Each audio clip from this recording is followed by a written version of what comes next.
आप मेरे वीडियोस को एमएम एकेडमी ऐप पर एंजॉय कर सकते हो, जहां पर मेरे द्वारा अलग अलग कोर्सेज बनाए जा रहे हैं, जैसे कि मॉडर्न हिस्ट्री एथिक्स का कोर्स चल रहा है। आगे आने वाले दिनों में पॉलिटी, जियोग्राफी, इकोनॉमी, बहुत सारे कोर्सेज आपको इस ऐप पर देखने को मिलने वाले हैं। तो जल्द से जल्द एमएम एकेडमी ऐप को डाउनलोड कीजिए। डाउनलोड करने के बाद आपको इस तरीके की स्क्रीन दिखेगी, जहां पर आप साइन इन कर सकते हो फेसबुक या जीमेल से, या फिर साइन अप भी कर सकते हो।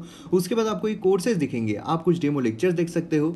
उसके बाद जब आप होम पर क्लिक करोगे तो यहाँ पर आपको अलग अलग ऑप्शंस दिखेंगे, पीडीएफ भी अवेलेबल है। और उसी के साथ साथ अगर आप प्रोफाइल पर क्लिक करोगे तो आपको यहाँ पर नो एक्टिव प्लान्स दिखाई देगा। बाकी के वीडियोस देखने के लिए आपको यहाँ पर प्लान जो है वो परचेज करना पड़ेगा। जब आप प्लान परचेज करोगे तो आपको लिस्ट दिखेगी, जिसमें अलग अलग प्लान्स दिए हुए हैं। 1 महीने का है, 3 महीने का है, 6 महीने का है, 1 साल का है। जो भी आपको कोर्स परचेज करना है तो पेमेंट के अलग अलग ऑप्शन है, आप पेमेंट करके जो कोर्स है वो आप एंजॉय कर सकते हो। तो जल्द से जल्द डाउनलोड कीजिए एमएम। ये देखिए दोस्तों, क्या जबरदस्त कोड बोली गई है कि many of life's failure are people who did not realise how close they were to success when they give up. बहुत सारे लोग अपनी ज़िंदगी में जो फेलियर साबित हुए हैं, जो फेल हो गए हैं, जो सक्सेस नहीं हो पाए हैं, उन्हें पता नहीं है कि जब उन्होंने क्विट किया, जब उन्होंने गिव अप किया, उस वक्त वो सक्सेस के कितने पास थे। इसीलिए सक्सेस का एक ही मंत्र है कि एक और बार ट्राई करके देखते हैं। गिव अप करने से पहले एक और बार ट्राई करके देखते हैं। जब तक जान है तब तक ट्राई करके देखते हैं। उसके बाद ठीक है, नहीं हुआ तो कुछ दूसरा देख लेंगे।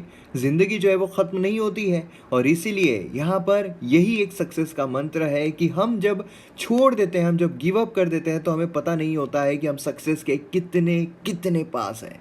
जय हिंद दोस्तों, स्वागत है आप सभी का इस वीडियो में। आज हम 21 मई का जो एनालिसिस है वो देखने वाले हैं। काफ़ी इंटरेस्टिंग आर्टिकल्स है, इस वीडियो को आपके सामने प्रेजेंट करूंगा मैं, मयूर मोगरे। तो सबसे पहले मैप बेस्ड एक्सरसाइज देखते हैं। तो यहाँ पर ये जो डेजर्ट है कौन सा है आपको बताना है। यहाँ पर मैं आपके लिए आसान कर देता हूँ, यह है साउथ अमेरिका। ठीक है, साउथ अमेरिका कॉन्टिनेंट है, लैटिन अमेरिका भी जिसे कहा जाता है। तो यहाँ पर आपको ये जो डेजर्ट है, ये कौन सा डेजर्ट है आपको बताना है। और आपको हिंट दे देता हूँ कि इसे ड्राइएस्ट डेजर्ट जो है वो भी कहा जाता है। तो आपको करना क्या है, वीडियो को पॉज करना है, इसके रिगार्डिंग इन्फॉर्मेशन लिखना है और फिर वीडियो को रिज्यूम करना है। आप मुझे फेसबुक, इंस्टाग्राम पर भी फॉलो कर सकते हो। पीडीएफ और वीडियो अपडेट्स के लिए आप मुझे टेलीग्राम पर फॉलो कर सकते हो।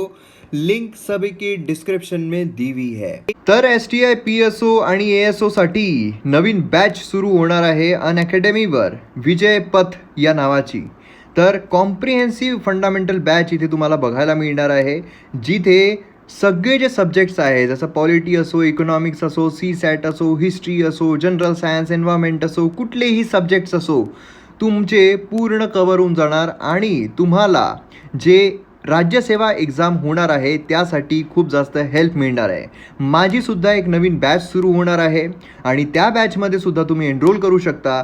तर जर तुम्हाला विजय पथ या बॅचमध्ये एनरोल करायचं आहे, ज्यामध्ये तुम्हाला खूप फायदा मिळेल, आणि त्याचबरोबर माझे जे लेक्चर्स आहे, माझे जे लेक्चर्स ऑलरेडी सुरू आहे अनअकॅडमीवर, ते सुद्धा तुम्ही एन्जॉय करू शकता।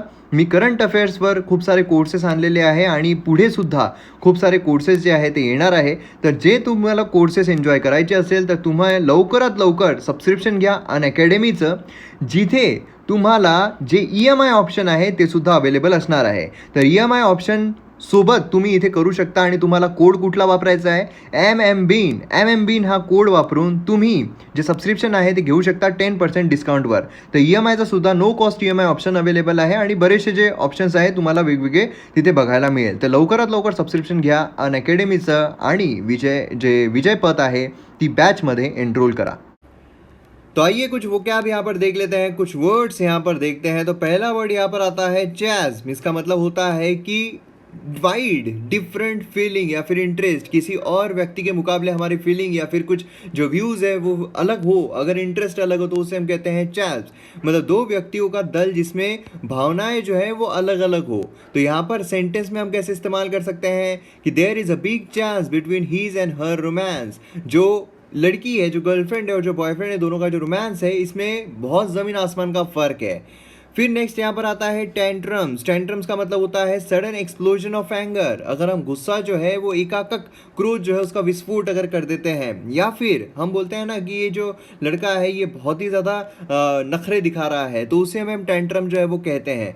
यहाँ पर सेंटेंस में हम कैसे इस्तेमाल कर सकते हैं कि the actress after having back to back flops showed lot of tantrums on airport. Airport पर जब गई तो जो एक्ट्रेस थी जिसने बैक टू बैक फ्लॉप दी, वो काफ़ी टेंट्रम जो है वो दिखा रही थी।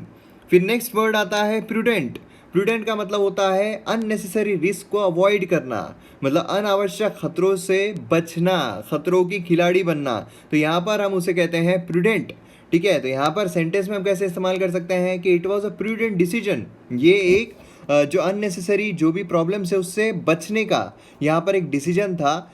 To call his girlfriend slim and fit, मतलब यहाँ पर अगर वो स्लिम एंड फिट नहीं बोलता, अगर वो गलती से मोटी बोल देता तो बहुत बड़ी समस्या में वो पड़ सकता था। तो इसे हम कहते हैं प्रूडेंट। तो ये 3 वर्ड जो है इसे आप सेंटेंस में बनाकर कमेंट सेक्शन में लिखिए अपने अपने सेंटेंसेस में। उसी के साथ साथ अपने आज के दिन में ये जो 3 वर्ड्स हैं इनका इस्तेमाल ज़रूर कीजिए। तो आइए यहाँ पर एक्सप्लेन सेक्शन पर बढ़ते हैं। एक्सप्लेन सेक्शन पर ये वाला आर्टिकल जो है बेसिकली एक इंटरव्यू है और इंटरव्यू में इन्होंने काफ़ी सारी चीज़ें जो है वो बताई है, जैसे कि इंडियन इकोनॉमी के बारे में बताया है कि यहाँ पर वैक्सीन डेवलप हो जाए तो उसके बाद क्या यहाँ पर इकोनॉमी फिर से डेवलप हो सकती है। तो देखिए इन्होंने यहीं पर यही कहा है कि हम यहाँ पर बहुत सारी तरफ से घिरे हुए हैं, मतलब मेडिकल क्राइसिस है, इकोनॉमिक क्राइसिस है, फाइनेंशियल क्राइसिस है, ये सब एक साथ यहाँ पर आ गए हैं। अब यहाँ पर अगर आप देखोगे तो इंडिया की जीडीपी जो है वो जिस रफ्तार से बढ़नी चाहिए उस रफ्तार से नहीं बढ़ रही है। हो सकता है कि यहाँ पर जीडीपी जो है हमें नेगेटिव में भी जाने को मिले। अब यहाँ पर उन्होंने कुछ सुझाव दिए हैं। एक तो देखिए यहाँ पर ये भी बोला गया है कि हमारी जो ऑयल प्रोडक्शन है, जो क्रूड ऑयल प्रोडक्शन है उसके दाम यहाँ पर काफ़ी ज़्यादा नीचे गए हैं, है ना, क्रूड ऑयल के प्राइजेस। तो इसीलिए यहाँ पर क्या होगा, इंडिया जो है उसको ये एक एडवांटेज मिल रहा है कि क्रूड ऑयल के जो प्राइजेस हैं वो नीचे गए हैं, तो ज़्यादा से ज़्यादा वो यहाँ पर क्या कर सकते हैं, जो टैक्स है वो लेवी कर सकते हैं और जो सरकार है वो पैसा ले सकती है। दूसरी चीज़ यहाँ पर क्या हमें देखने को मिलती है, फॉरेन डायरेक्ट इन्वेस्टमेंट जो है वो यहाँ पर हमें जो ज़्यादा से ज़्यादा लेना पड़ेगा। फिस्कल स्टिमुलस हम यहाँ पर प्रोवाइड कर रहे हैं, मॉनेटरी स्टिमुलस यहाँ पर प्रोवाइड कर रहे हैं। तो ये जो चीज़ें हैं ये यहाँ पर डैमेज को रिड्यूस कर सकती है। बहुत ज़रूरी है एट प्रेजेंट कि हमें फिजिकल स्टिमुलस तो सरकार दे ही रही है, मॉनेटरी स्टिमुलस हमारे हाथ में ये आएगा ही, लेकिन यहाँ पर बहुत ज़रूरी है फॉरेन डायरेक्ट इन्वेस्टमेंट जो है ये यहाँ पर बहुत ज़्यादा आना चाहिए। और यहाँ पर आशंका भी है कि यहाँ पर आ सकता है किस तरीके से कि यहाँ पर चाइना जो है वहाँ से बहुत सारी कंपनीज बाहर निकल रही है, तो बट ऑब्वियसली इंडिया जो है उसके पास एक बहुत अच्छा मौका है कि वो सारी इंडस्ट्रीज़ को यहाँ पर ले सकते हैं। उसी के साथ साथ दूसरा यहाँ पर उन्होंने बात की है जो हम स्वदेशी प्रोडक्ट्स है उसकी। अब देखिए यहाँ पर जो चाइनीज़ प्रोडक्ट है इसका ये मतलब नहीं है कि हमको सीधा बैन कर देना है, मतलब इंपोर्ट जो है बिल्कुल नहीं करना है, क्योंकि ऐसी बहुत सारी चीज़ें हैं जो हम यहाँ पर नहीं बनाते हैं, हम वो चाइना से इंपोर्ट करना ही पड़ेगा। लेकिन कुछ ऐसी चीज़ें हैं जिसका रिप्लेसमेंट हमारे देश में देखने को मिलता है, जैसे कि फॉर एग्जाम्पल अगर हम कपड़ा देखें, फॉर एग्जाम्पल ऐसी कुछ चीज़ें हैं जो कि हम यहीं पर बना सकते हैं, है ना, यहीं पर बना, जैसे कि फॉर एग्जाम्पल दिवाली के जो क्रैकर्स आते हैं जो चाइना में बने हुए होते हैं वो हम क्या यहाँ पर नहीं बना सकते हैं, यहाँ पर भी बना सकते हैं। क्या हम यहाँ के जो पटाखे हैं वो नहीं खरीद सकते हैं? बिल्कुल खरीद सकते हैं। तो इस तरीके से हमें यहाँ पर क्या करना है, जो यहाँ पर सब्स्टिट्यूट अवेलेबल है, इंडिया में जो चीज़ें अवेलेबल है वो हमें यहाँ पर ख़रीदनी है। बाकी जो इंपोर्ट है वो तो हमें करना ही पड़ेगा। हम किसी भी कंट्री से जो अपने आप को एकदम विलुप्त नहीं रख सकते हैं, है ना। उसी के साथ साथ जब हम चाइना के साथ कंपटीशन कर रहे हैं तो बट ऑब्वियस है कि यहाँ पर कॉटन प्रोडक्शन अगर देखा जाए तो इंडिया में बेस्ट क्वालिटी का कॉटन निकलता है, लेकिन फिर भी अगर देखा जाए तो यहाँ पर फैब्रिक के मुकाबले देखिए, यार्न के मुकाबले देखिए, यहाँ पर बांग्लादेश जो है वो 3 टाइम्स ज़्यादा गारमेंट्स एक्सपोर्ट करता है इंडिया के मुकाबले देखा जाए तो, लेकिन इंडिया नहीं कर पाता है। क्यों? यहाँ पर क्वालिटी जो है वो भी हमें यहाँ पर इंक्रीज़ करना पड़ेगा। उसी के साथ साथ यहाँ पर जो इंडस्ट्रीज़ है उनको क्वालिटी इंप्रूव करने के लिए जो फाइनेंशियल हेल्प है वो भी यहाँ पर प्रोवाइड जो है वो करना पड़ेगा। तो इस तरीके से काफ़ी सारी चीज़ें जो है यहाँ पर इस आर्टिकल के जरिए, इस इंटरव्यू के जरिए यहाँ पर इन्होंने बात की है। तो जो मेन चीज़ें हैं वो मैंने आपको यहाँ पर बता दी है। नेक्स्ट यहाँ पर जो है बात की जा रही है 2 एंटीबॉडीज़ सार से जो सर्वाइवर है उनके द्वारा लेकर किस तरीके से यहाँ पर चीज़ें जो है वो हो सकती है उसके बारे में यहाँ पर बात की गई है। उसी के साथ साथ यहाँ पर जो मुंबई है, जो महाराष्ट्र है, उसमें किस तरीके से एक होप जो है वो दिखाई दे रही है। तो ये आर्टिकल्स पर हम थोड़ी नज़र जो है वो डालने की कोशिश करेंगे। उसके बाद जब हम यहाँ पर एडिटोरियल पेज आइडियाज पेज देखते हैं तो उसमें ये वाला आर्टिकल देखने को मिलता है जहाँ पर सोल्यूशन की बात की गई है। मतलब यहाँ पर जो राइटर है उन्होंने कहा कि मैं अपने दोस्त से बात कर रहा था और दोस्त ने बोला कि किस तरीके से हम बाहर निकलेंगे इस पेंडेमिक से, इतना प्रॉब्लम जो है वो हमें देखने को मिल रहा है। तो उन्होंने सोल्यूशन दिया कि भगवत गीता आपने पढ़ो, भगवत गीता आप पढ़ोगे तो उसमें बहुत सारे सोल्यूशन आपको मिलेगा। फिर उसके बाद जो दोस्त है उसने यहाँ पर छटा वटा वही सब सारी चीज़ें बोली। तो यहाँ पर बोला जा रहा है कि जो भगवत गीता है उसे एक रिलीजियस किताब के तौर पर नहीं बल्कि एक जो नॉलेजेबल हब है उसके तौर पर देखा जाना चाहिए। और पर्सनली भी मुझे ऐसा लगता है कि जो भगवत गीता है उसमें आपको जो ज़िंदगी का सार है वो मिल जाएगा। जो भी आपके प्रॉब्लम्स है, जो भी आपकी समस्याएं हैं ज़िंदगी में, अगर आप कुछ भी फेस कर रहे हो तो उसका सोल्यूशन आपको वहाँ पर मिल जाएगा। गांधी जी ने भी कहा था कि जब जब मुझे ज़िंदगी में प्रॉब्लम आई है तब तब मैंने भगवत गीता उठाकर पढ़ी है और मेरी जितनी प्रॉब्लम्स है वो सॉल्व हो गए हैं। ऐसा नहीं है कि आप पढ़ोगे और प्रॉब्लम सॉल्व हो जाएगी, है ना, पढ़ने से नहीं होगा। पढ़ने से प्रॉब्लम सॉल्व हो रही है या फिर घर में भगवत गीता रखने से प्रॉब्लम सॉल्व हो रही है, वो एक सुपरस्टिशन है। लेकिन भगवत गीता को समझना ज़रूरी है, क्योंकि हम उसे अगर रिलीजियस टेक्स्ट के रूप में देखेंगे इसका मतलब है कि हम हमारे नॉलेज का जो एक ये है हब है उसे यहाँ पर बंद कर रहे हैं। जैसे कि अगर आप 18वां अध्याय देखोगे उसका जो आखिरी श्लोक है 78 श्लोक है उसमें भी बोला गया है कि यत्र योगेश्वरः कृष्णो यत्र पार्थो धनुर्धर। अब देखिए यहाँ पर बोला क्या गया है, इंटरप्रिटेशन किस तरीके से लिया जा सकता है। यत्र मतलब जहाँ, है ना, तो जहाँ योगेश्वर कृष्ण, यत्र योगेश्वरः कृष्णो, जहाँ योगेश्वर कृष्ण, जहाँ धनुर्धारी अर्जुन। ठीक है, ध्यान से सुनिए किस तरीके से हम इंटरप्रेट कर सकते हैं कि अगर पूरा श्लोक का मतलब देखा जाए तो बोला जाता है कि जहाँ योगेश्वर कृष्ण, जहाँ धनुर्धारी अर्जुन, वहाँ पे लक्ष्मी, विक्ट्री, एक्स्ट्राऑर्डिनरी पार, ये सब आपको मिल सकती है। निश्चित रूप से मोरालिटी आपको निश्चित रूप से मिलेगी। अब देखिए इसमें हम दो इंटरप्रिटेशन निकाल सकते हैं कि मतलब एक जो रिलीजियस वे में देखा जाए तो इस तरीके से बोला जा सकता है, जो सुपरस्टिशियस वे है कि जहाँ पर कृष्ण को अगर आप पूजन करोगे, कृष्ण का अगर आप पूजन करोगे, धनुर्धारी अर्जुन जो है उनका अगर आप पूजन करोगे तो आपको मतलब तत्र जो उसका दूसरा लाइन है ना, तत्र निर्विज्यो भूर्ति ध्रुवा निर्मित्रा। तो यहाँ पर क्या है कि जहाँ मतलब जहाँ पर आप कृष्ण की पूजन करोगे, जो धनुर्धारी अर्जुन है उनका पूजन करोगे, तो वहाँ पर आपको श्री मतलब लक्ष्मी, जियो मतलब विक्ट्री, है ना, विजयो मतलब विक्ट्री, उसी के साथ साथ एक्स्ट्राऑर्डिनरी पावर, भ्रुति एक्स्ट्राऑर्डिनरी पावर, उसी के साथ साथ आपको जो नीतिर्म मतलब जो मोरालिटी है वो निश्चित रूप से मिलेगी। ये हो गया रिलीजियस वे में देखना। लेकिन एक्चुअल में अगर देखा जाए तो इस श्लोक किस तरीके से बोला गया है, यत्र योगेश्वर कृष्णो यत्र पार्थो धनुर्धर।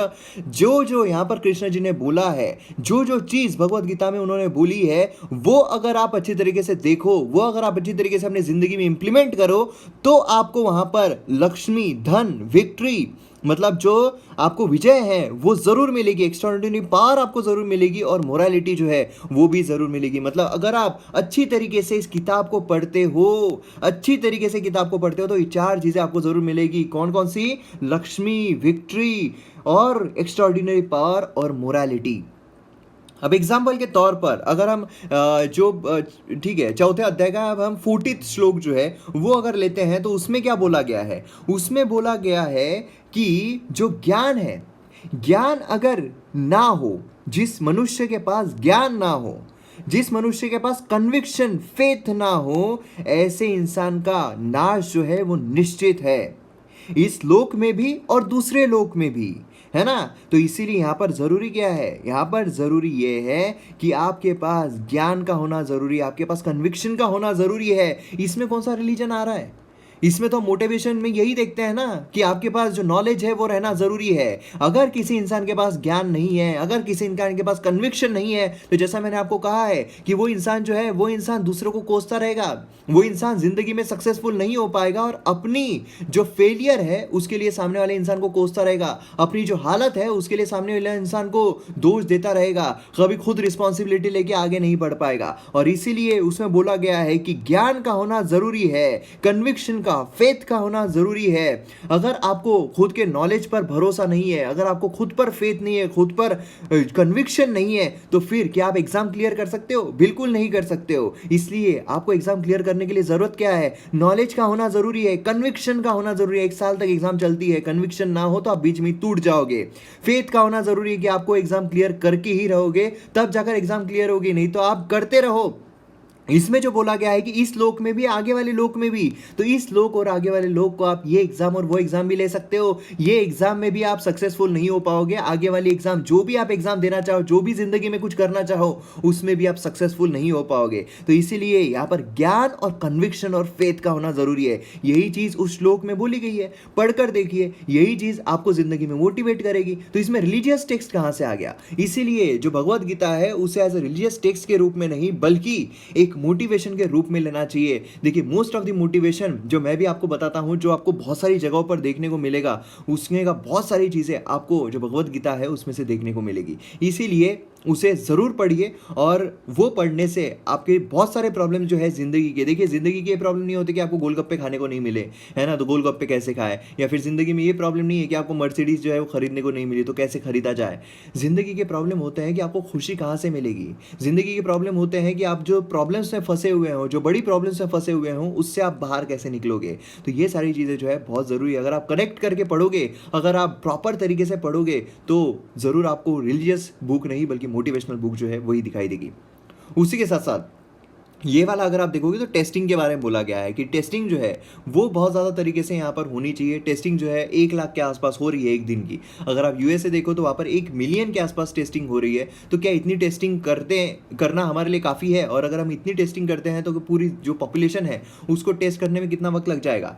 उसी के साथ साथ यहाँ पर रिलीफ पैकेजेस के बारे में बोला गया है कि जो वल्नरेबल्स है उनको यहाँ पर मिला है। ये वाला जो आर्टिकल है, ये वाला आर्टिकल विमेन के बारे में बोला गया है, तो बहुत अच्छी तरीके से यहाँ पर हम देखने की जो है वो कोशिश करेंगे। ये जो है लॉ एज वेपन, मतलब यहाँ पर लॉ जो है उसको एज अ वेपन कैसे इस्तेमाल कर रहे हैं। यहाँ पर जो गवर्नमेंट है वो यहाँ पर जो अप्रोच है किस तरीके से ये कर रही है, जो इकोनॉमिक शॉक यहाँ पर आया है उसे बाहर निकलने के लिए, तो उसके बारे में तो इस तरीके से हम यहाँ पर आर्टिकल जो आज देखने वाले हैं। तो आइए पहले आर्टिकल पर जाते हैं। यहाँ पर 2 एंटीबॉडीज जो है फ्रॉम सार सर्वाइवर और किस तरीके से यहाँ पर नए कोरोना वायरस से रिएक्ट हो सकते हैं। जीएस पेपर 3 के लिए इंपॉर्टेंट है। अब देखिए यहाँ पर अगर आप देखो तो एंटीबॉडीज जो है वो हंट की जा रही है। मेन एंटीबॉडीज़ है। कल की लेक्चर में मैंने आपको एंटीबॉडीज़ एक्सप्लेन किया था एंटीबॉडीज़ होती क्या है, इसलिए मैं आपको कहता हूँ कि एक भी लेक्चर आप मिस मत कीजिए। एंटीबॉडीज़ मतलब बेसिकली होती क्या है? एंटीबॉडीज़ होती है जो कि आपको वायरस से प्रिवेंट करे। अब ये जो एंटीबॉडीज़ है ये यहाँ पर कोरोना वायरस से फाइट कर सकती है। नोवेल कोरोना वायरस SARS-CoV-2 इससे जो फाइट की हुई है, क्या हम वो एंटीबॉडीज़ को इस्तेमाल कर सकते हैं? मतलब जो यहाँ पर सर्वाइवर रहे हैं SARS-CoV-2 है उसके जो सर्वाइवर रहे हैं, क्या उनके शरीर में से हम एंटीबॉडीज़ निकाल कर जो कोरोना वायरस अभी जो आया हुआ है क्या उससे हम लड़ सकते हैं? 2 एक्सेप्शन यहाँ पर हमें देखने को मिलते हैं यहाँ पर एंटीबॉडीज डेवलपमेंट के बारे में, है ना। बस सर्वाइवर मतलब यहाँ पर बाकी जो दूसरा आउटब्रेक है उससे जो सर्वाइवर रहा है, उसी के साथ साथ यहाँ पर जो अभी सर्वाइवर रहे हैं, है ना, तो ये हमें देखने को मिलते हैं। एक एंटीबॉडी जिसे यहाँ पर S309 कहा जाता है, ये सार सर्वाइवर जो है उससे लिया जाएगा फ्रॉम 2003। और उसी के साथ साथ यहाँ पर शोन किया गया है, लैब में न्यूट्रलाइज किया गया है SARS-CoV-2 को। ठीक है, तो यहाँ पर ये वाला आपको ध्यान में रखना है। ये वाला नाम आपको पूछा जा सकता है कि S309 बेसिकली क्या है, तो एक एंटीबॉडी है। यहाँ पर रिजल्ट जो है रिपोर्ट किए गए हैं नेचर दिस वीक, और बाकी दूसरी जो एंटीबॉडी है उसको CR3022 कहा गया है। ये फर्स्ट आइसोलेट की गई थी 2006 में। ठीक है, उसी के साथ साथ यहाँ पर जो है यहाँ पर काफ़ी ज़्यादा साइंस में हमें जो एक्सपेरिमेंट्स हैं वो किए हैं, जिससे कि काफ़ी सारी चीज़ें जो है इससे पता चली है। वल्नरेबिलिटी के हिसाब से भी बहुत सारी चीज़ें पता चली है। अब यहाँ पर S309 अगर हम देखते हैं, ठीक है, S309 जो है इसके बारे में अगर हम देखते हैं तो नीवर ऑफ द 2 स्टडीज़ जो है उन्होंने रिपोर्ट किया है मोर डेफिनाइट फाइंडिंग्स यहाँ पर जो है हमें देखने को मिली है। डेफिनेट फाइंडिंग यहाँ पर देखने को मिली है। इंटरनेशनल टीम जो है साइंटिस्ट की आइसोलेटेड एंटीबॉडीज सार सर्वाइवर्स यहाँ पर मेमोरी बी सेल्स, ठीक है, मेमोरी बी सेल क्या है? यहाँ पर जो इन्फेक्शन होता है, इलनेस होती है, तो यहाँ पर क्या होता है, सेल में मेमोरी आ जाती है कि भैया ये जो वायरस है मेरे शरीर में आया था, ये जो वायरस है इस वायरस ने मुझे इन्फेक्ट किया था। और ये वायरस के बारे में अगर मेमोरी आ जाए और फिर उसके बाद हमें पता चलता है कि इससे फाइट बैक कैसे करना है, क्योंकि ये हमने इसको कैसे मार भगाया था, हमारे शरीर में से कैसे निकाला था, ये हमको पता चल जाता है। तो अगर नया इन्फेक्शन यहाँ पर आता है तो ये जो सेल है ये एंटीबॉडीज लॉन्च कर देते हैं उससे फाइट करने के लिए, और फिर जब लॉन्च कर देते हैं तो वो एंटीबॉडीज जो उस वायरस से लड़ लेता है। तो ऐसी चीज़ हमें देखने को मिलती है। अब यहाँ पर अगर आप देखोगे सार सर्वाइवर्स मेमोरी बी सेल जो है इन्होंने यहाँ पर एक मोनोक्लोनल एंटीबॉडीज यहाँ पर आइडेंटिफाई की है। मतलब यहाँ पर क्या है, ये जो सेवरल एंटीबॉडीज है ये प्रोटीन स्ट्रक्चर टारगेट करती है ऑन दी कोरोना वायरस। मतलब बेसिकली अगर आप देखो तो होता क्या है, ये जो कोरोना वायरस है ये इस तरीके से आपको देखने को मिलता है ना, इसलिए क्राउन के जैसे आपको इसके निकलने के देखने को मिलते हैं, इसलिए इसे कोरोना वायरस जो है नाम दिया गया है। अब यहाँ पर अगर आप देखोगे तो प्रोटीन स्ट्रक्चर जो है लोकेटेड होता है इन दी स्पाइक्स इन दी क्राउन। ये जो है ना, यहाँ पर प्रोटीन स्ट्रक्चर हमें देखने को मिलता है। और फिर ये जो स्पाइक है ये क्रूशियल टूल है इन्फेक्ट करने के लिए, क्योंकि ये ह्यूमन सेल को अटैच होता है। ये जो आपको क्राउन दिखाई दे रहा है ये ह्यूमन सेल जो है उसको अटैच होता है। अब बेसिकली अगर ये एंटीबॉडीज देखा जाए तो इसको अटैच ही नहीं होने देता है। ठीक है, ये जो है ये अटैच ही नहीं हो सकता है, और इसीलिए मतलब जो स्पाइक प्रोटीन को स्पाइक करता है उसे डिसेबल कर देता है, जिससे कि क्या होगा कि अटैच ही नहीं हो पाएगा। तो बट ऑब्वियस है कि शरीर में कितना भी घूमे ना ये, जब तक ये अटैच नहीं हो रहा है तब तक ये हार्म नहीं कर सकता है। तो जब अटैच ही नहीं हो रहा है, उसकी वो पावर ही चली गई है, तो फिर क्या होगा, फिर ये न्यूट्रलाइज हो जाएगा। तो ये चीज़ हमें यहाँ पर देखने को मिलती है एंटीबॉडीज़ के ज़रिए। दूसरा अगर हम देखते हैं तो ये जो है ये सर्वाइवर से लिया गया है, और उसी के साथ साथ ये जो एंटीबॉडीज़ है ये हाईली सिमिलर फाइंड की गई है between the two corona virus. ठीक है, लेकिन ये जो एंटीबॉडीज़ है ये लेस लाइट मतलब बहुत ही कम टाइटली होते हैं देन जो यहाँ पर सार्स वायरस था। कि यहाँ पर अगर देखोगे ये जो एंटीबॉडीज़ है ये खुद को बहुत कम टाइटली बाइंड करते हैं, मतलब इतना टाइटली बाइंड नहीं करते हैं, तो इसलिए क्या होगा कि इसका इतना ज़्यादा असर जो है वो हमें देखने को नहीं मिलेगा। ठीक है, तो एंटीबॉडीज़ बेसिकली क्या है, एंटीबॉडीज़ क्या करेंगे, ये जो ये है यहाँ पर ये क्या होता है, ये हमारे सेल को अटैच होता है, यहाँ पर प्रोटीन जो है वो स्पाइक होता है, और फिर यहाँ पर हम वायरस जो है वो हमारे अंदर घुस जाता है। लेकिन अगर ये अटैच ही ना हो पाए तो हमारे शरीर में घुसेगा फिर उसके बाद निकल जाएगा, है ना। तो इस तरीके से यहाँ पर ये जो एंटीबॉडीज़ है इसका ये काम करती है। क्लियर है। चलिए नेक्स्ट इस पर बढ़ते हैं। यहाँ पर कोविड-19 जो है वो काउंट किया गया है स्टेट ऑफ महाराष्ट्र और मुंबई में, तो काफ़ी यहाँ पर होप जो है वो भी दिखाई दे रहा है। अगर आप यहाँ पर देखो महाराष्ट्र में स्टेट जो है वर्स्ट हिट हुआ है कोविड-19 से। यहाँ पर हमें इंडिया के मुकाबले 1/3 केसेस जो है यहीं के देखने को मिल रहे हैं, और डेथ जो है काफ़ी ज़्यादा हुई है। मुंबई अगर आप देखोगे तो महाराष्ट्र में सबसे ज़्यादा केसेस जो है वो मुंबई में देखने को मिलते हैं, है ना। तो इस तरीके से यहाँ पर अगर हम वेडनेसडे की बात करें तो महाराष्ट्र में 37,136 केसेस है, और 1325 जो है वो डेथ हमें देखने को मिल रही है। इंडिया अगर हम देखें तो 3,303 डेथ देखने को मिल रही है। तो आप कंपेयर करके देखिए कि कितनी ज़्यादा डेथ यहाँ पर महाराष्ट्र में हो रही है। मुंबई में अगर देखा जाए टोटल महाराष्ट्र में कितने 37,136 केसेस है, मुंबई में अगर देखा जाए तो 22,000 केसेस जो है देखने को मिल रहे हैं, और 800 डेथ जो है वो मुंबई में देखने को मिल रही है। तो इससे आप अंदाज़ा लगाइए कि कितना वर्स्ट स्टेट यहाँ पर महाराष्ट्र और खासकर जो मुंबई है वो यहाँ पर देखने को मिल रहा है। डेथ रेट यहाँ पर एक सिल्वर लाइनिंग क्या देखने को मिल रही है, यहाँ पर सिल्वर लाइनिंग ये है कि जो डेथ रेट है वो यहाँ पर नीचे आ रहा है, और इन्फेक्शन जो है वो भी यहाँ पर महाराष्ट्र में हमें कम देखने को मिल रहा है। मुंबई का अगर डेथ रेट देखा जाए तो काफ़ी कम हो रहा है। ठीक है, मतलब ड्रॉप हो गया, कंटिन्यूसली ड्रॉप हो रहा है। करंटली यार 3.5% जो है देखने को मिल रहा है, जो कि काफ़ी ज़्यादा यहाँ पर चला गया था। यहाँ पर क्या हो रहा है, इंटेंसिव केयर जो है यहाँ पर मेजर्स प्रॉपर तरीके से आप लिए जा रहे हैं, जो ऑक्सीजन सपोर्ट है यहाँ पर प्रॉपर तरीके से दिया जा रहा है। तो ये सारी चीज़ें हमें देखने को मिल रही है, जिसके तहत यहाँ पर जो वायरस है इसके वजह से जो डेथ रेट है वो अब यहाँ पर नीचे आता हुआ नज़र आ रहा है। तो अगर आप महाराष्ट्र में हो, अगर आप मुंबई में हो, तो अपना ध्यान ज़रूर रखिए। अब यहाँ पर हेल्थ ऑफिशियल जो है वो यहाँ पर इससे खुश तो है, लेकिन वो वरीड भी है। वरीड क्यों है, क्योंकि मानसून आने वाला है। अब मानसून में हर सीजन में कोई ना कोई इन्फ्लुएंजा आता है, कोई ना कोई बैक्टीरियाज आते हैं, कोई ना कोई वायरसेस आते हैं। अब यहाँ पर अगर आप देखो तो मानसून में जो इन्फ्लुएंजा केसेस हमें देखने को मिलते हैं वो मोस्टली जो लंग्स है उनसे अफेक्टेड देखने को मिलते हैं। और अगर आप कोरोना वायरस देखो तो ये मेनली यहाँ पर लंग्स जो उसको अफेक्ट करता है, तो इसलिए और ज़्यादा प्रॉब्लम्स जो है वो बढ़ सकती है, और ज़्यादा डेथ रेट जो है वो यहाँ पर इंक्रीज हो सकता है। तो ये यहाँ पर चीज़ें जो है वो हमें देखने को मिल रही है। क्लियर है। नेक्स्ट हम यहाँ पर चलते हैं अ फुलर सपोर्ट। अब यहाँ पर देखिए ओवर द पास्ट वीक यहाँ पर फाइनेंस मिनिस्टर जो है हमारे निर्मला सीतारमन, उन्होंने सीरीज ऑफ मेजर्स यहाँ पर अनवील किए हैं, जिससे कि यहाँ पर जो इकोनॉमी है उसमें अलग अलग जो सेक्टर्स है उसमें बढ़ोतरी लाई जा सके, उनका जो स्ट्रेस है उसे यहाँ पर कम किया जा सके। लेकिन ये जो अनाउंसमेंट है ये यहाँ पर जो एक्चुअल में जो चीज़ें यहाँ पर होनी चाहिए, जो रियलिटी है, एक्सपेक्टेशन है, इसमें यहाँ पर चांस है ना, ज़मीन आसमान का फ़र्क है। जो हम यहाँ पर एक्सपेक्ट कर रहे हैं कि यहाँ पर ये हो जाएगा वो हो जाएगा, और एक्चुअल में देखा जाए तो बहुत ज़्यादा फ़र्क है।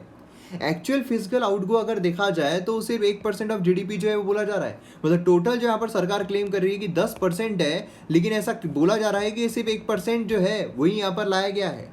गवर्नमेंट के जो कंजर्वेटिव अप्रोच है वो यहाँ पर सेवरल फैक्टर से ड्रिवन है। कौन कौन से फैक्टर्स है, अब यहाँ पर देखने को मिलता है कि कंटिन्यूअस यहाँ पर अनसर्टेनिटी जो है देखने को मिल रही है कि पेंडेमिक कितना ज़्यादा चलेगा। कब तक यहाँ पर अंडर कंट्रोल में आ जाएगा, क्योंकि केसेस अगर आप देखो तो 5,000 जो केसेस है वो एक दिन में इंक्रीज हो रहे हैं। तो ऐसे सिनारियो में यहाँ पर काफ़ी अनसर्टेनिटी आ जाती है कि भैया होगा क्या, चलेगा क्या, है ना, किस तरीके से हम कंट्रोल कर पाएंगे। इकोनॉमिक एक्टिविटी जो है ये भी यहाँ पर आने वाले दिनों में किस तरीके से रुख अपनाएगी, किस तरीके से शेप लेने वाली है, ये भी अनसर्टन है, हम अभी नहीं बता सकते हैं। और इसीलिए यहाँ पर क्या होगा कि जो इकोनॉमी है उसे किस तरीके से आगे बढ़ाना है ये भी गवर्नमेंट के लिए तय करना काफ़ी मुश्किल हो जाता है। और इसीलिए यहाँ पर जो एस्टिमेट है, जो ब्रेड्थ है, जो डेप्थ है, वो यहाँ पर अगर देखा जाए तो गवर्नमेंट का इंटरवेंशन जो है बहुत ज़्यादा ज़रूरी है। क्योंकि अगर यहाँ पर अगर देखा जाए तो टोटल इकोनॉमी किससे चलती है, कंजम्पशन से चलती है, इन्वेस्टमेंट से चलती है, गवर्नमेंट एक्सपेंडिचर से चलती है और एक्सपोर्ट से चलती है। अगर आप देखो कंजम्पशन तो ठप बैठा हुआ है, कुछ कंज्यूम ही नहीं हो पा रहा है। कंज्यूम ही नहीं हो पा रहा है तो कंपनीज को नुकसान हो रहा है, जो इंडस्ट्रीज है उसको नुकसान हो रहा है। तो यहाँ पर क्या हो रहा है कि जो इन्वेस्टमेंट है वो आएगा क्या, नहीं आएगा। तो इन्वेस्टमेंट जो है वो भी नहीं हो पा रहा है। उसी के साथ साथ जो एक्सपोर्ट है वो होगा क्या, एक्सपोर्ट तो चल ही नहीं रहा है, सब कुछ बंद पड़ा हुआ है। तो ऐसे सिनारियो में जब सब कुछ बंद है तो यहाँ पर इम्पोर्टेंट क्या है, गवर्नमेंट एक्सपेंडिचर। जो गवर्नमेंट एक्सपेंडिचर है वो अगर ना हो तो फिर क्या होगा, फिर तो यहाँ पर प्रॉब्लम हो जाएगा। इसलिए गवर्नमेंट एक्सपेंडिचर जो है वो बढ़ाना बहुत ज़रूरी है। उसी के साथ साथ यहाँ पर स्ट्रॉन्ग डिज़ायर भी on the part of government कि यहाँ पर जो भी मिस्टेक्स की गई है 2008 के क्राइसिस के बाद उसे अवॉइड किया जाए। 2008 में फाइनेंशियल क्राइसिस आए थे, अगर आपको याद होगा। जो हमारी इकोनॉमी है वो नेगेटिव में नहीं गई थी, जीडीपी नेगेटिव में नहीं गई थी, लेकिन बहुत सारी जो डेवलप्ड कंट्रीज हैं उनकी इकोनॉमी नेगेटिव में गई थी। इंडिया और चाइना ऐसे थे जिनकी इकोनॉमी जो है नेगेटिव में नहीं गई थी, कम आई थी लेकिन नेगेटिव में नहीं गई थी। तो वहाँ पर क्या हुआ था, सरकार जो है उन्होंने फिस्कल स्टिमुलस दिया। जिस तरीके से अभी फिस्कल स्टिमुलस दिया जा रहा है वैसे ही फिस्कल स्टिमुलस जो है प्रोवाइड किया गया। अब उस वक्त प्रॉब्लम क्या हुआ था कि फिस्कल स्टिमुलस जो है बहुत ही ज़्यादा देते गए भोपे भाव होता गया। अब यहाँ पर प्रॉब्लम क्या हुआ कि जितना ज़्यादा आप देते जाओगे उसमें प्रॉब्लम जो है वो बहुत ज़्यादा फेस होता रहेगा। क्योंकि बहुत ज़्यादा अगर आप फिस्कल स्टिमुलस दे दोगे तो फिस्कल डेफिसिट आपका बहुत ज़्यादा बढ़ जाएगा। फिजिकल डेफिसिट मतलब क्या है, बोरोइंग्स आपकी बहुत ज़्यादा बढ़ जाएगी। बोरोइंग्स अगर बहुत ज़्यादा बढ़ती है, जितना ज़्यादा उधार बढ़ेगा बॉट ऑब्वियस है कि अच्छा नहीं रहेगा। तो इसलिए हमें क्या हुआ 2013 में, 2014 में, है ना, 2012-13 में पकड़ लीजिए, उसमें बहुत ज़्यादा इन्फ्लेशन बढ़ गया था। क्योंकि फिजिकल स्टिमुलस मतलब क्या है, लोगों के हाथ में ज़्यादा से ज़्यादा पैसा देना। लोगों के हाथ में जब ज़्यादा से ज़्यादा पैसा दिया जा रहा था तो उस टाइम पर यहाँ पर क्या हुआ कि लोगों के हाथ में ज़्यादा पैसा आने की वजह से डिमांड जो है सडनली यहाँ पर इंक्रीज हो गई और जो इन्फ्लेशन है बहुत ज़्यादा हाई हो गया था। अगर आपको याद हो 2014 के पहले तक डबल डिजिट में हमें इन्फ्लेशन जो है वो देखने को मिल रहा था, महंगाई जो है वो देखने को मिल रही थी, है ना। तो ये सारा सिनेरियो हो रहा था। तो इसको भी यहाँ पर रोकना है, सरकार ने ये भी देखना है कि कहाँ पर हमें फिजिकल स्टिमुलस रोकना है।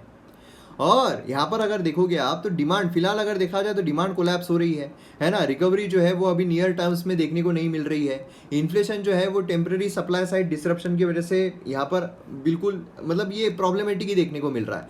तो ये सब होने की वजह से यहाँ पर क्या है कि पॉसिबिलिटी है कि यहाँ पर डेफिसिट जो है उसको मोनेटाइज किया जाए और यहाँ पर जो फिजिकल स्टिमुलस है वो और ज़्यादा यहाँ पर प्रोवाइड किया जाए। अब यहाँ पर जैसे कि निर्मला सीतारमण जी जो है उन्होंने भी कहा था अपने इंटरव्यू में कि देना तो बहुत कुछ चाहती थी, है ना, पर यहाँ पर प्रॉब्लम जो है उसमें भी है। तो इसलिए यहाँ पर ये देखने को मिल रहा है कि कितना मीनिंगफुल यहाँ पर नियर टर्म्स में जो ग्रोथ है, ग्रोथ आउटलुक है, वो हमें देखने को मिल सकता है। जो भी यहाँ पर अनाउंस किया गया है वो कितना यहाँ पर कारगर साबित हो सकता है वो भी यहाँ पर देखने वाली बात होगी। अब यहाँ पर देखिए जो अनसर्टेनिटी यहाँ पर है ये अनप्रेसिडेंटेड है, लेकिन जो बजट रेवेन्यू है, जो एक्सपेंडिचर नंबर्स है, ये यहाँ पर क्या होते हैं, यहाँ पर रिवाइज होते रहते हैं, है ना, यहाँ पर रिवाइज होते रहते हैं। इंस्टेड गवर्नमेंट जो है उन्होंने यहाँ पर short to medium term physical road map जो है उसके तरफ फोकस करना चाहिए, जिससे कि क्या होगा यहाँ पर जो इकोनॉमी है उसे हम लॉन्ग टर्म के लिए ऊपर ला सकते हैं। अब यहाँ पर क्लियरली जो सपोर्ट है इकोनॉमी को इस पीरियड में बहुत ज़रूरी है। इसकी जो एक्सपेंडिचर प्रायोरिटीज़ है वो यहाँ पर चेंज होने चाहिए। गवर्नमेंट ने जो यहाँ पर सोचा है कि यहाँ पर हम खर्च करेंगे, बजट में जो उन्होंने बोला है कि यहाँ पर इतना पैसा खर्च होगा, यहाँ पर इतना पैसा खर्च होगा, उसे यहाँ पर रिवाइज जो है वो भी करने की ज़रूरत है। अगर हम रिवाइज करते हैं तो बट ऑब्वियस है कि यहाँ पर ज़्यादा चीज़ें हमें देखने को मिलेगी और ज़्यादा बेनिफिट जो है वो हमें यहाँ पर देखने को मिलेगा।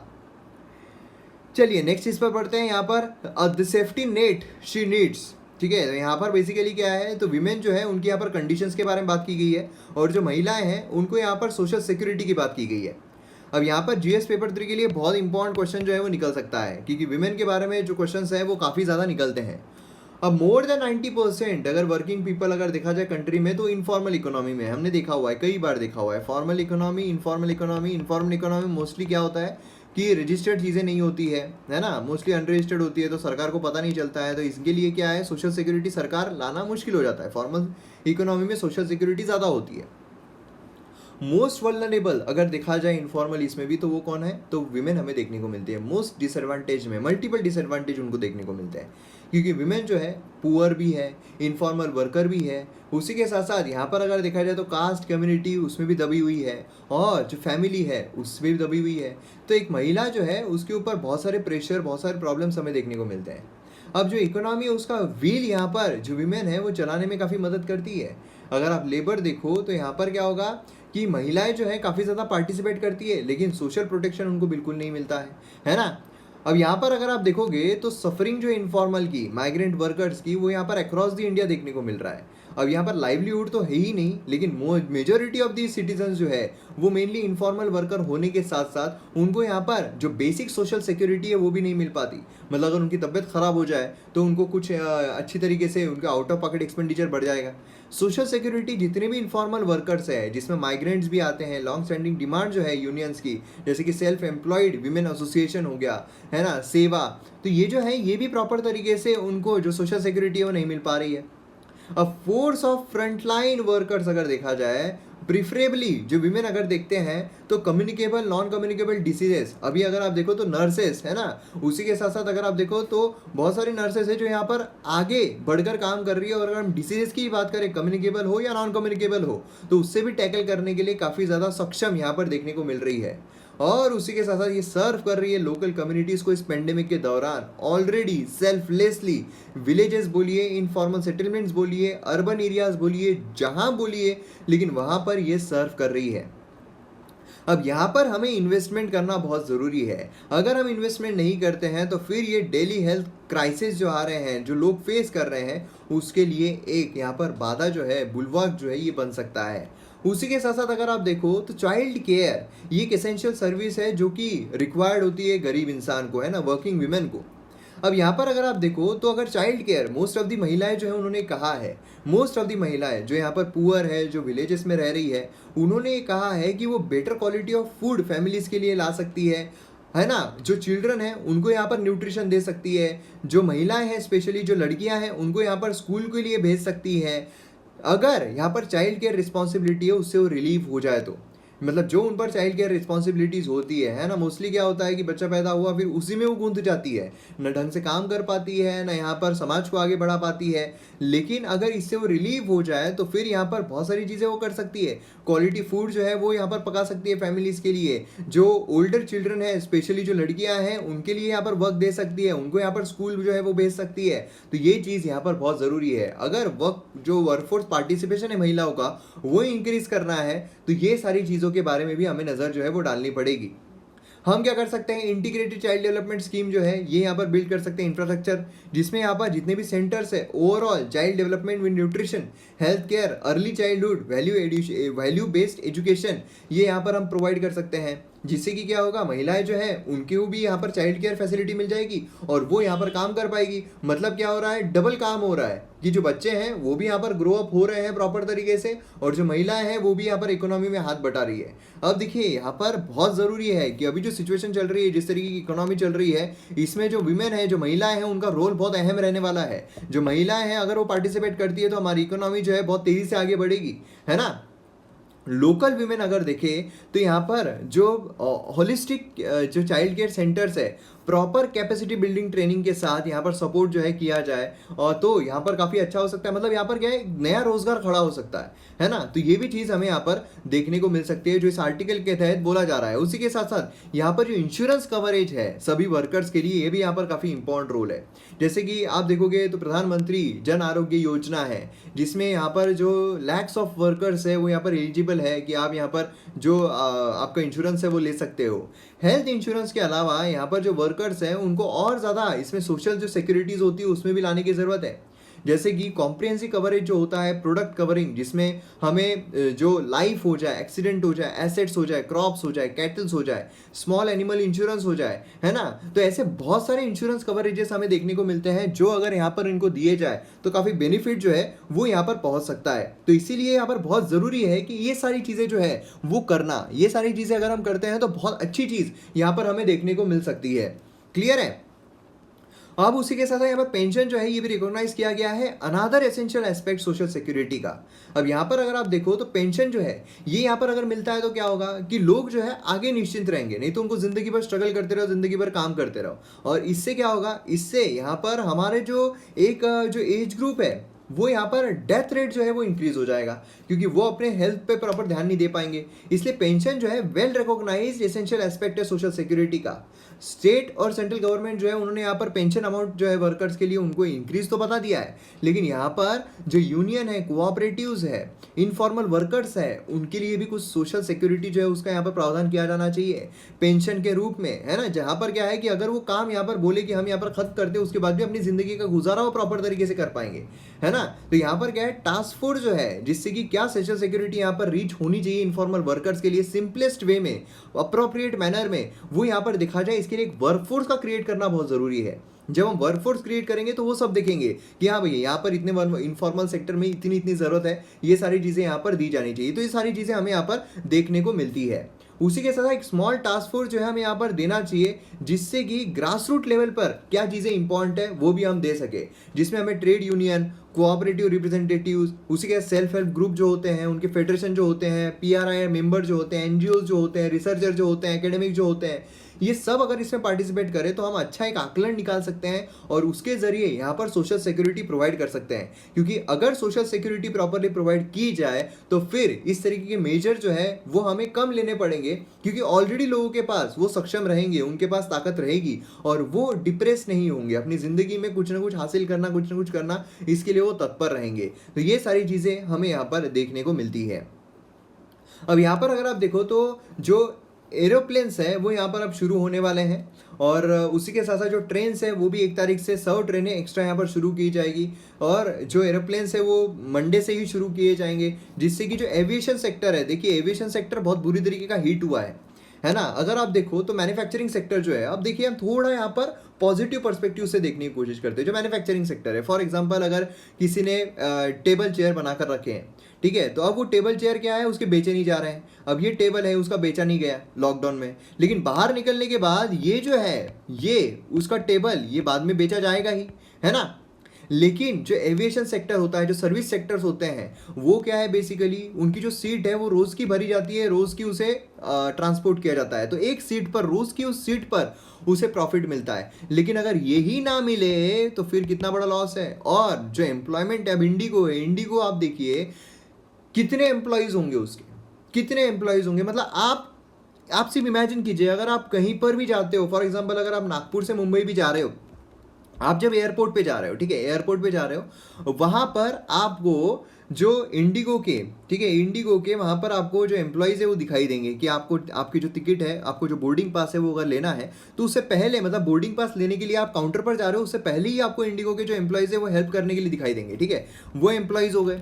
बाद में फिर आप काउंटर पर जा रहे हो तो काउंटर पर बैठे हुए वो एम्प्लॉयज़ आपको दिखाई देंगे, है ना, जो आपको बोर्डिंग पास जो है प्रोवाइड करेंगे। उसके बाद आप जाते हो, सिर्फ हम एक एयरलाइन के देख रहे हैं, ऐसे कितने सारे एयरलाइंस हैं, ठीक है। उसके बाद जो वहाँ पर सिक्योरिटी पर्सनल जो काम करते हैं, ठीक है, तो ये भी यहाँ पर ये हो गया। उसके बाद आप निकले, उसके बाद क्या होता है, उसके बाद जो फ्लाइट्स है उसके लिए आपको जो फ्लाइट अटेंडेंट्स होते हैं, फिर उसके बाद एयर होस्टेस हो गए, उसके बाद वहाँ पर जो ये हैं मतलब जो सामान है, ठीक है, मतलब हम यहाँ पर ये देख लेते हैं पहले कि उसके बाद जो पायलट्स हैं वो हो गए, तो ये हो गए जो हम देखते हैं। उसके बाद इनके अलावा नेक्स्ट आते हैं जो वहाँ पर ग्राउंड पर काम कर रहे हैं, मतलब जो बसेस है वो लेकर जाना, बसेस में जो हमें बिठा कर लेकर जाते हैं। फिर उसके बाद जो इतनी सारी बसेस है वो चल रही है। फिर उसके बाद जो सामान होता है, लोगों का लगेज होता है, वो लेके जाने वाले लोग होते हैं, लगेज डालने वाले लोग होते हैं, लगेज निकालने वाले लोग होते हैं। तो इस तरीके से आप इमेजिन कीजिए कि कितने सारे लोग वहाँ पर काम कर रहे हैं। और ये एक एयरपोर्ट की बात है, ऐसे कितने सारे एयरपोर्ट पर कितने सारी उनकी फ्लाइट्स है ऑलरेडी वो यहाँ पर रखी हुई है, पड़ी हुई है, तो उन सबको यहाँ पर सैलरी प्रोवाइड करना कितना मुश्किल काम होता है। बहुत सारे जो पायलट्स हैं उनको भी यहाँ पर मेल्स आ गए हैं कि भैया आप आगे आने वाली जो लाइफ है वो थोड़ी मुश्किल रहेगी। तो इस तरीके से यहाँ पर चीज़ें देखने को मिल रही है। तो ले ऑफ जो है वो शुरू हो गया है। तो अब आगे आने वाले दिनों में देखना होगा कि अभी अगर देखा जाए तो यहाँ पर सोशल डिस्टेंसिंग मेंटेन की जाएगी, तो इसलिए जितनी भी उनकी सीट्स है अभी भी पूरी भरी नहीं जाएगी। जो फ्लाइट्स हैं उनकी शुरू भले किया जा रहा है लेकिन सारी फ्लाइट्स नहीं भरी जाएगी। तो इसलिए और प्रॉब्लम्स जो है वो हमें देखने को मिल सकता है। और यहाँ पर साइक्लोन जो है एम्फन यहाँ पर बहुत बुरी तरीके का जो बंगाल है उसको हिट किया है। 10 लोगों की जो डेथ है वो अभी तक बाहर आई है।